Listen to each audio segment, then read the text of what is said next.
The Evolution of the MCU, Episode 35.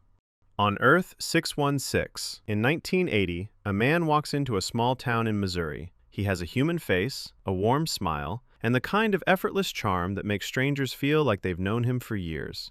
Nobody in that town knows what he actually is. Nobody would believe it if they were told. His name is Ego, and that name is not an attitude. It is literally what he is, Ego, the living planet.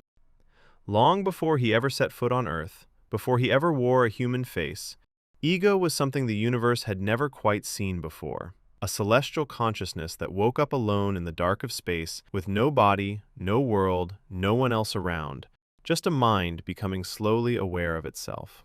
We've talked about the Celestials before, those ancient, godlike cosmic beings that existed since nearly the beginning of everything.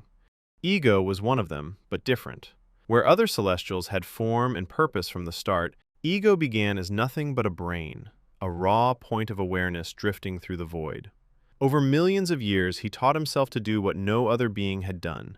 He reached out with his consciousness and pulled matter toward him, shaping it layer by layer until he had built an entire planet around himself. Not found a planet, not landed on one, built one from the inside out, using nothing but his own will and celestial power. That planet was him. Every rock, every ocean, every mountain, all of it an extension of his body and his mind.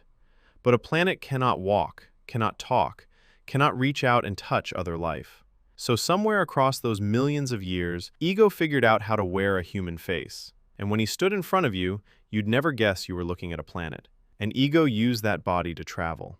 He crossed galaxies and visited thousands of worlds and encountered more forms of life than anyone could count.